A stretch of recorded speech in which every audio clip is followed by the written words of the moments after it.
तो सर, आपने आज एक प्रेस वार्ता का आयोजन किया है, क्या वजह है?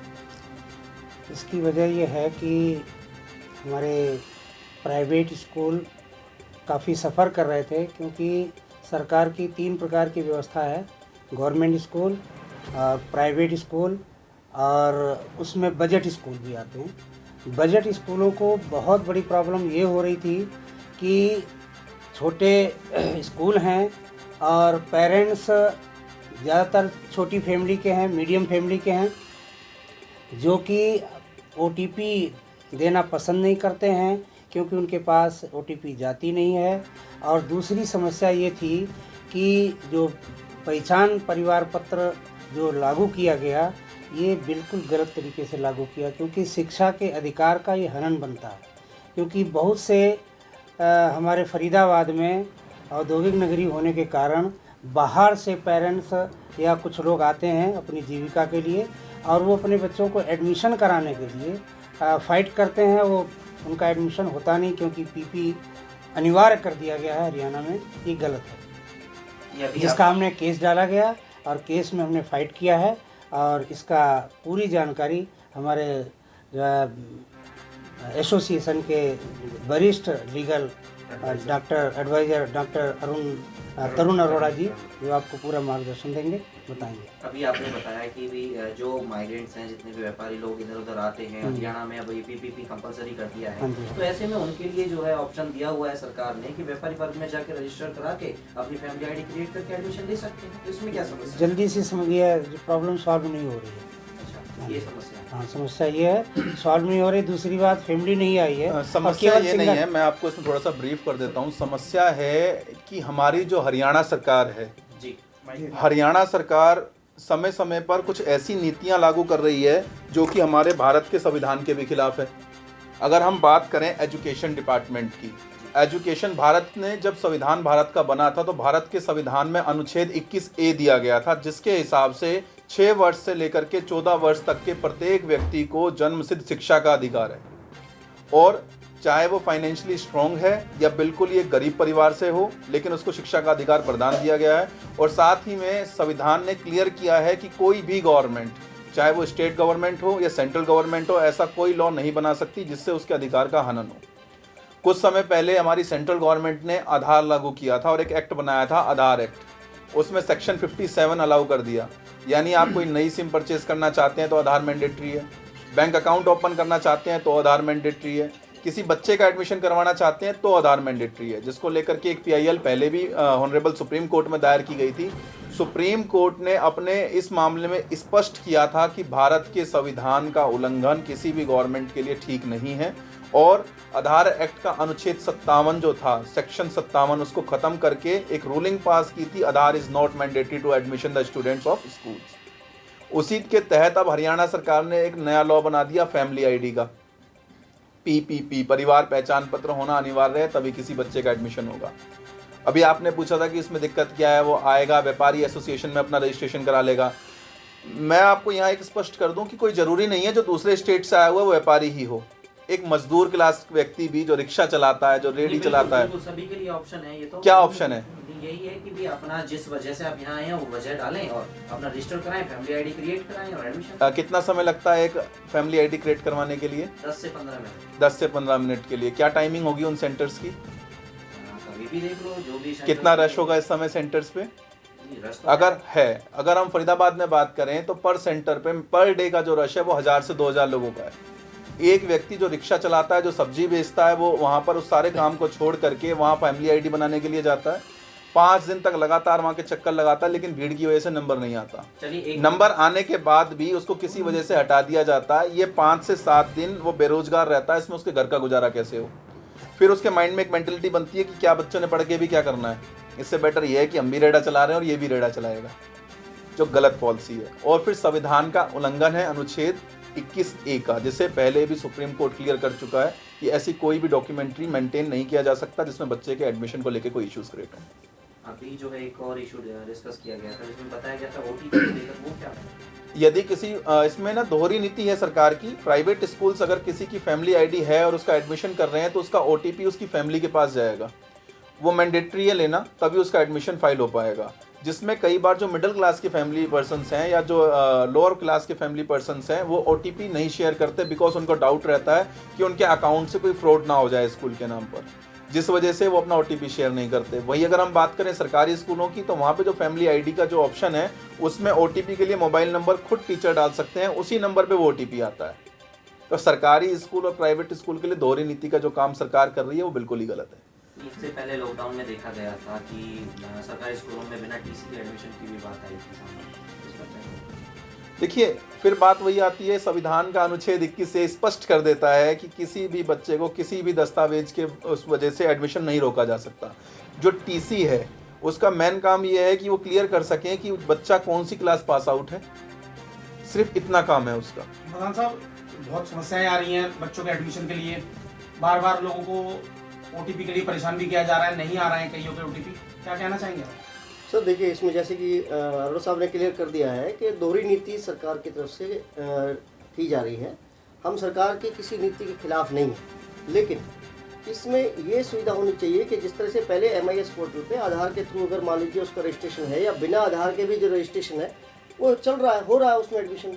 तो अब क्या चल रहा है, गवर्नमेंट स्कूल के जो स्टाफ मेंबर्स हैं वो कांटेक्ट कर रहे हैं या तो स्टूडेंट्स को या फिर जो स्कूल में कांटेक्ट कर रहे हैं कि आप लोग इनका SRN दीजिए, आप लोग इनका आधार कार्ड दीजिए, आप लोग इनका जो पहचान पत्र का जो नंबर है वो दीजिए। मैं समझता हूँ अगर MIS पोर्टल पे सारी डिटेल्स हैं बच्चे की तो क्यों मांगा जा रहा है, क्योंकि इससे अननेसेसरी स्कूल संचालकों को भी और साथ साथ जो पेरेंट्स हैं उनको भी समस्या का सामना करना पड़ रहा है। मदान जी, एक चीज़ और मैं जानना चाहूँगा, जो IPSA के बैनर तले तमाम पदाधिकारी आप लोग जुटे हैं, यहाँ प्रेस कॉन्फ्रेंस कर रहे हैं स्पेशली, तो क्या मुद्दा रहेगा? अभी एडमिशन का टाइम भी रहेगा, ऐसे में इतना ज़्यादा जो सरकार के साथ में नोक झोंक रहेगा तो समाधान कैसे निकालोगे, क्या करोगे आप लोग? देखिए, मैंने बताया हमारी कोई मंशा नहीं है कि हम सरकार के साथ नोक झोंक करें।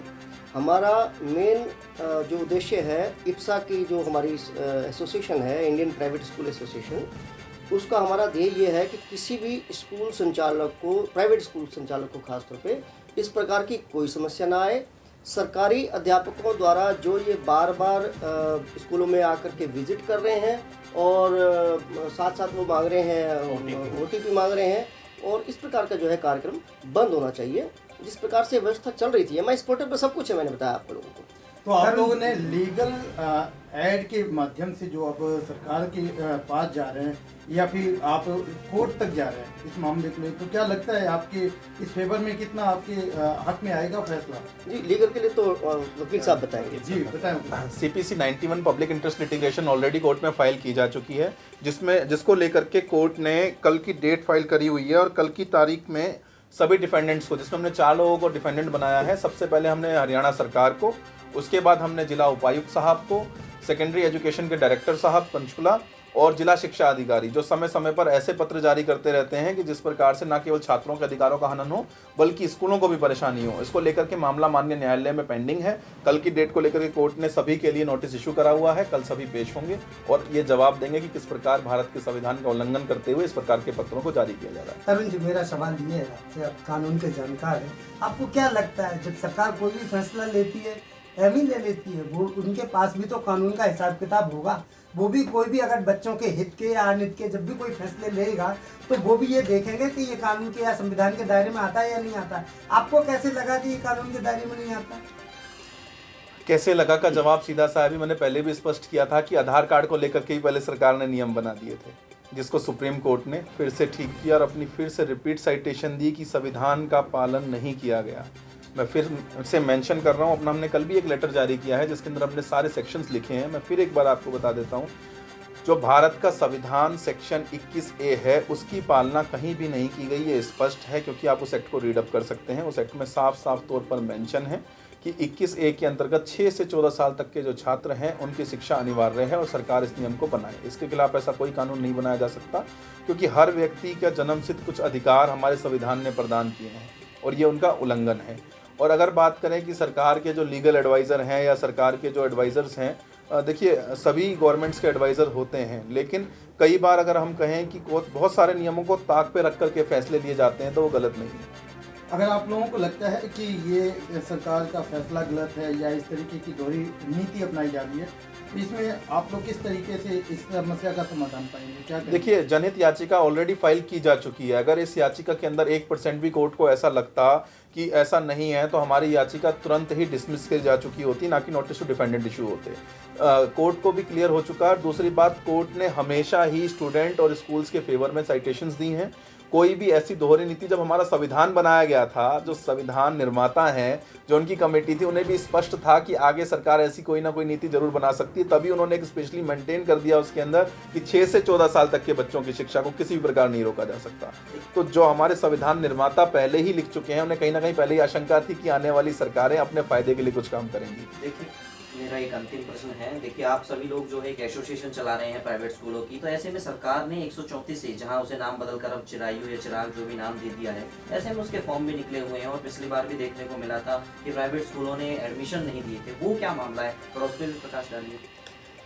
देखिए, दरअसल क्या था कि जो गरीब तबका था उसके लिए 134A बनाया गया, जिसमें बच्चे जो है अपने मनपसंद स्कूल में जा करके एडमिशन ले लें। लेकिन उसमें भी कुछ समस्याएं थी, जैसे कि प्राइवेट स्कूलों को ये कहा गया था कि अगर आपके स्कूल में उस ड्रॉ के थ्रू जो बच्चा आपके यहाँ एडमिट होता है उसको एक मिनिमम फीस दी जाएगी, लेकिन वो फीस सालों साल नहीं दी गई। बाद में जब हमने थोड़ी सी फाइट की इसके अगेंस्ट, बहुत सारी एसोसिएशन, हमारी निशा ने भी इसमें भरपूर सहयोग दिया, तो उसमें तब उन्होंने, सरकार ने कहा कि ठीक है, जिन स्कूलों का फीस पेंडिंग है तो वो हम दे देते हैं। लेकिन काफ़ी पेंडिंग हो करके दिया, काफ़ी फाइट करके किया। हमारा पक्ष ये था कि अगर किसी स्कूल को, किसी बच्चे को अगर आपने पढ़ाना ही है तो आप एक काम करिए, आप उसके अकाउंट में ही पैसा दे दीजिए, वो अपनी इच्छा से जिस स्कूल में चाहेगा एडमिशन ले लेगा। अगर आप उसको पढ़ाना ही चाहते हैं तो जितने बजट स्कूल्स हैं ऑलरेडी 10 से 20% बच्चों को वो फ्री ऑफ कॉस्ट पढ़ाते हैं या फीस कम में पढ़ाते हैं। तो ये एक जो प्राइवेट स्कूल्स हैं, जो हमारे भारत का शायद 50% लगभग हिस्सा है जो प्राइवेट स्कूल हैं, छोटे स्कूल्स हैं, वो इस साक्षरता के अभियान को आगे बढ़ा रहे हैं। तो हमारा तो पक्ष है कि हम इसको 134 को क्यों बदलना पड़ा उनको, क्योंकि उनको लगा कि वहाँ कोई ना कोई समस्या है।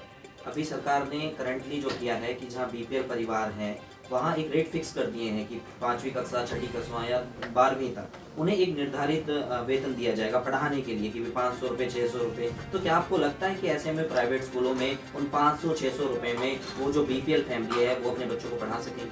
देखिए, मैं समझता हूँ सरकार को तो बिल्कुल फ्री ऑफ कॉस्ट करना चाहिए। बहुत सारे देशों में तो बिल्कुल फ्री एजुकेशन है, नर्सरी से लेकर +2 तक फ्री एजुकेशन है। आगे जहाँ बच्चा पढ़ना चाहता है वो भी फ्री एजुकेशन है। लेकिन सरकार को ये ऐसा क्यों करना पड़ रहा है? और जितने मैंने बताया कि जो बजट स्कूल्स हैं वो ऑलरेडी 500-600 छोड़िए, कई स्कूल तो ऐसे हैं जो मात्र 200 रुपये में जो है पढ़ा रहे हैं, 300 रुपये में पढ़ा रहे हैं।